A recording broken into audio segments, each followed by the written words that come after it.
There were not many things that this little girl liked, but there was one thing that she loved, and that was to eat an apple, or maybe a pear.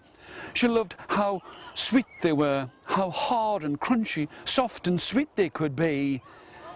But one day when she went outside and the rain was falling down, she looked and she said, "I don't like the rain." And her father just smiled. "Oh, you'll like the rain someday," he said, "but I don't like the rain." When the wind had blown and the rain had dried up and it was light and warm outside, she could hear something that she didn't like. And there were lots of things that she didn't like. And one of the things that she didn't like were bees. The bees were buzzing this way and that. And she went, "I don't like bees, I really don't like them." And her father just smiled. "Oh, you'll like bees someday. You'll see how good they can be." And the girl just went, "I don't like bees." But all of the wet on top of the soil had made worms come up to the top of the ground, and they were wriggling this way and that, slimy and round and long and thin and hairy and thin, and she went, "I don't like worms." And as she was running away from the worms, she saw that there were some slugs and snails. "I really don't like slugs and snails." But her father just smiled and said, "You'll like worms someday. You might even get to like slugs and snails. You'll see just how good they can be." "I don't like worms or slugs or snails," the girl said. As she sat down, eating a round, red, juicy apple, she was loving the way that it tasted on her lips, teeth and tongue. She followed that by eating a pear. She liked the way it was a little bit harder than an apple, crunchier, grittier than an apple. She loved the way that it tasted. And then she could see coming out of the sky lots of birds, and the birds were flying this way and that, and down they came, and she went, "I don't like birds, but I do like apple." And so she had a second apple. Her father just smiled and said, "You'll get to like birds someday. You'll see just how good they can be." The very next day, it wasn't too hot and it wasn't too cold, and the mother and father said to the girl, "We're going to take you to an orchard." The girl went, "An orchard? An orchard? What's an orchard?" They smiled and they said, "Oh, you'll see. I think you'll like it." They had to drive quite a long way to come to a huge field that was filled with trees that had on them apples and pears and damsons and plums and cherries. The girl licked her lips and she rubbed at her tongue. "I don't know what an orchard is, but I like this place." And it was then that her mother and father said to her, "Well, an orchard is a place where they have trees, lots of trees, but not ordinary trees, trees where you grow fruit. Do you like fruit?" "Oh yes, I really like fruit, me. I love fruit, me." But as she looked around, she could see that there were some bees flying about. She went, "I don't like bees." And then as she looked, she could see that the bees were landing on the fruit trees and making sure that the apples could grow from out of the flowers. Do you know, I can see that bees are quite good things. Her dad didn't say anything. He just smiled. In the middle of all of this good weather, the rain started to pour. The girl went, "I don't like rain." But her father said, if there wasn't any rain, then the trees couldn't grow. And if the trees couldn't grow, then you couldn't have apples and pears to eat. The girl went, "I quite like rain, really. I don't want to get wet, but if it makes apples grow, then it's a good thing. As she was going through all of the trees, all of the orchard, all of the fruit trees, she looked on the ground, and what could she see? She could see that there were slugs and snails and worms. I don't like slugs. But her father said, on the trees, some of the apples fall onto the ground. And to help them rot and go into the soil to make the trees grow, you've got to have slugs and snails and worms to help it make the soil good for the apple trees, to make sure the apples will grow. They go, well, I suppose I quite like slugs and snails and worms if they help the trees to grow.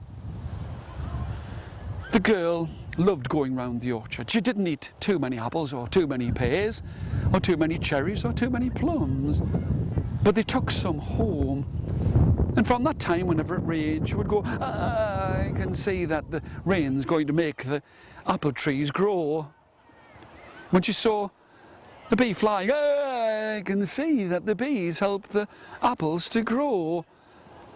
When she saw the birds that would come down and peck at the apples and make it good for the animals to eat the apples to make them grow into the soil, she went, I don't really mind seeing the birds in the sky, especially if they eat all of the other things that help to make the apples grow. And from that time, if she saw a bird or a worm or a slug or a snail, or if it started to rain, she would whisper under her breath, thank you.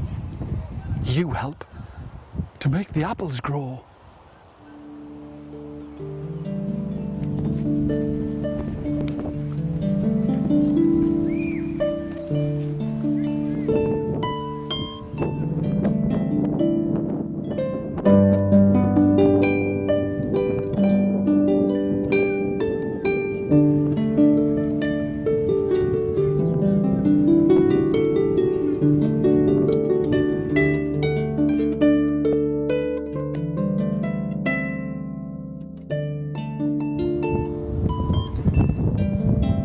At the top of a tall hill, there was a house. And in the house, the mother was trying to cook the dinner.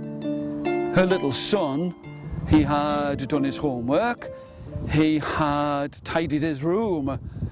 But when he went up to his mother, he said, I'm bored. She was trying to cook the dinner. And it was as she was trying to cook the dinner, she looked and she smiled. Why don't you go and find the house that's yellow and red? The little boy looked puzzled. The house that's yellow and red? Well, that's easy. That's Grandma's house down at the bottom of the hill. Well, why don't you just go and visit your Grandma? The boy went out through the door, ran down the hill as fast as he could, and when he got to his Grandma's house that was yellow and red, he rat-a-tat-tatted on the door. The door creaked open, and there stood his Grandma.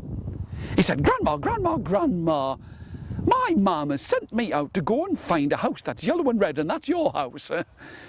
His Grandma smiled and looked at him and said, do you mean the yellow and red house that's filled with sunshine? The yellow and red house that's filled with sunshine? Grandma, Grandma, Grandma, where's that? She said, I'll tell you after you've washed the dishes. Wash the dishes? And the little boy had to get up on top of a stool, and he stood by his Grandma's sink and he washed the dishes. And when he'd finished, he said, Grandma, Grandma, Grandma, where is the yellow and red house that's filled with sunshine? She said, do you mean the yellow and red house that's filled with sunshine that's got 5 trees inside of it? Grandma, Grandma, Grandma, where is that? She said, you'll have to go and ask your sister. My sister? But her house is on the other side of the hill. I know, said the Grandma. He jumped up and he ran around the side of the hill, and when he got there, he rat-a-tat-tatted on the door, and he went, Sister, sister, sister, and the door opened up. And there stood his sister looking at him, and he said, "Sister, sister, sister, do you know where the yellow and red house is? That's filled with sunshine, and it's got 5 trees inside of it." His sister said, "Yes." "Do you mean the yellow and red house that's filled with sunshine, that's got 5 trees inside of it, that holds a star in its centre?" The little boy looked. "A yellow and red house that's filled with sunshine, that's got 5 trees in it, that's got a star in its centre. Do you know where that is?"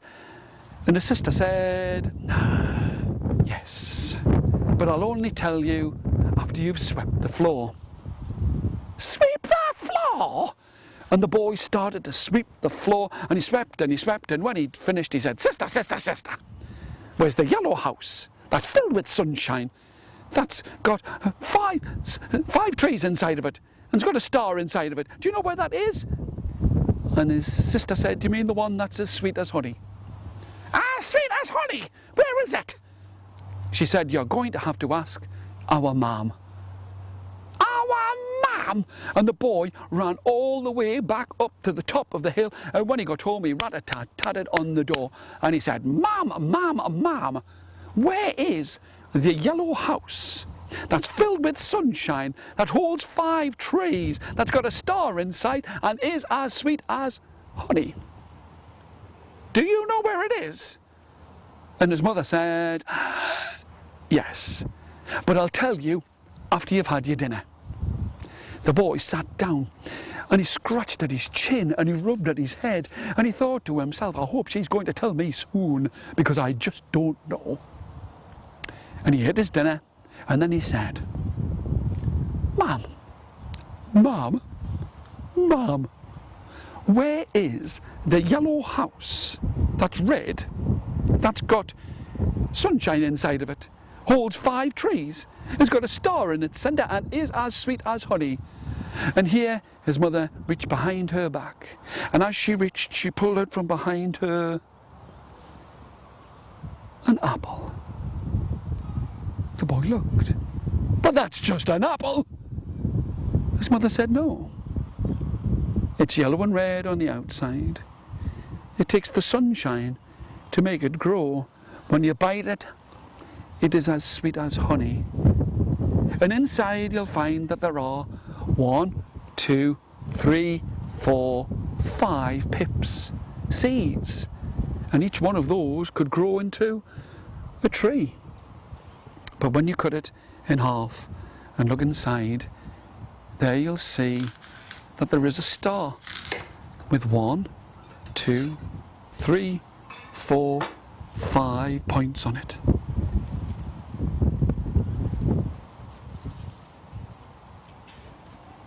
And from that time she would smile, because the boy knew that he'd been tricked.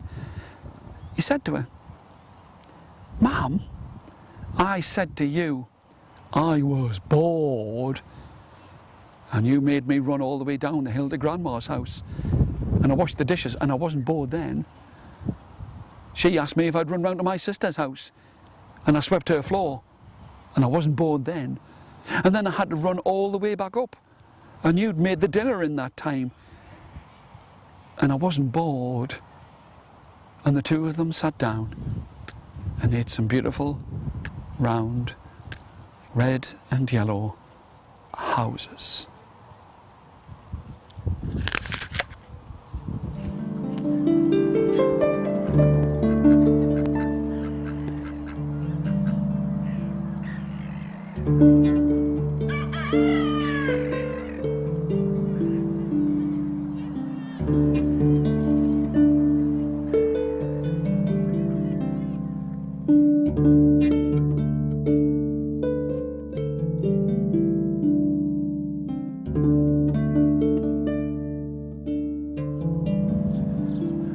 There were 2 old ducks, and all they wanted in all of this world was to have, count with me, 1, 2, 3, 4, 5 little ducklings.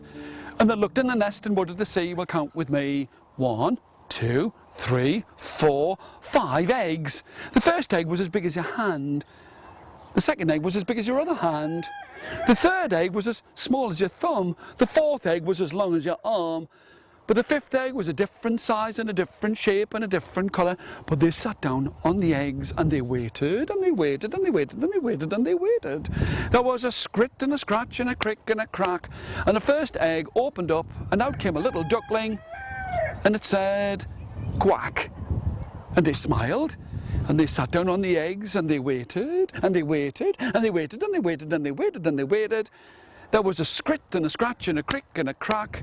And the second egg opened up and out came a little duckling and it said, quack. The first duck said, quack. The second duck said, quack. Now they sat down on the egg that was as small as your thumb. They sat down and they waited and they waited and they waited and they waited and they waited. There was a scrit and a scratch and a crick and a crack. And out came the smallest duckling that you ever did see. But it had a huge voice and it said, quack! The first duck said, quack. The second duck said, quack. But the third duck said, quack! Now they sat down on the egg as long as your arm. They sat down and they waited and they waited and they waited and they waited. There was a scrit and a scratch and a crick and a crack. And the biggest duckling that you ever did see came out.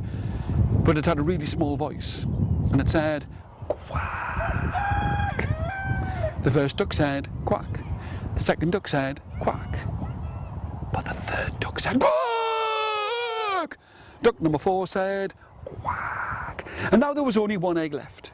A different size, a different shape and a different colour. But they sat down on the egg and they waited and they waited and they waited and they waited and they waited. There was a scrit and a scratch and a crick and a crack. And out came the funniest looking duckling that you ever did see, and it didn't say quack. It said quick, quick, quick, quick, quick. Quick, quick, said the 2 old ducks. What are we going to do? What are we going to say? When people find out that we've got a duck that says quick and not quack. But they came to a big square field. And in the field the farmer was digging and digging, and he listened, and the first duck said quack, and the second duck said quack, but the third duck said quack. Duck number 4 said quack, but the fifth duck said quick, quick, quick, quick, quick. The farmer thought he was being told to dig so quick by his wife, and he finished his work as quick as that, all because he'd heard a duck say quick and not quack. What are we going to do? What are we going to say when people find out that we've got a duck that says quick and not quack? But there he was, and on a bike. It was the postman with a pack and a sack at his back filled with letters for you and for me. And he stopped and he listened, and the first duck said quack, and the second duck said quack, but the third duck said quack. Duck number 4 said quack, but the fifth duck said quick, quick, quick, quick, quick. The postman thought it was the postmaster telling him to post so quick, and he took the letters from the pack in a sack at his back, posted them as quick as that, and was finished and in time for his tea and a kiss and a cuddle from his children 3. What are we going to do? What are we going to say when people find out that we've got a duck that says quick and not quack? But that night, when the snow was coming down, who was there to look after me, to look after you, all dressed up in his jacket blue? It was the policeman. And he stopped the traffic. And to say thank you, the first duck said quack, and the second duck said quack, but the third duck said quack. Duck number 4 said quack, but the fifth duck said quick, quick, quick, quick, quick. The policeman didn't shout or scream, yell or bawl. He just said quick, quick, where?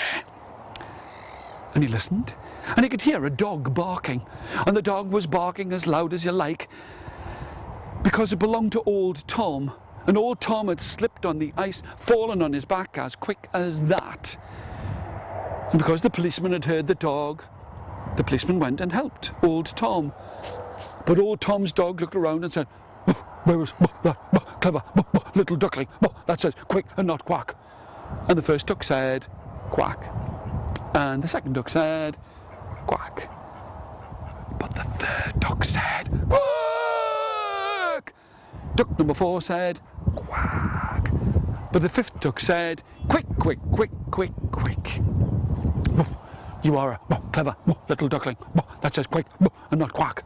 I'm going to help you. And he taught the little duck to dance. Then he taught the little duck to say bark, and it said quick over here and bark over there. Bark and quick and quick and bark and bark and quick and quick and bark and bark, quick, quick, bark, bark, bark, bark. And then the duck said, quack. Oh, thank you, thank you, thank you, old Tom's dog. What can we get for you? Old Tom's dog looked and said, I'd like to have. Please can I have? And everyone thought he was going to say a bone, but he didn't. He said, please can I have a saucer of milk? A saucer of milk for a dog? But he lapped it up and he fell fast asleep when the little duck that used to say quick and not quack lay down beside him and went quack, quack, quack, quack, and fell quickly asleep. But old Tom's dog, he didn't roar or snore. When he fell asleep, he went meow. And it's a story about a duck that says quick and quack, and a dog that can purr like a cat.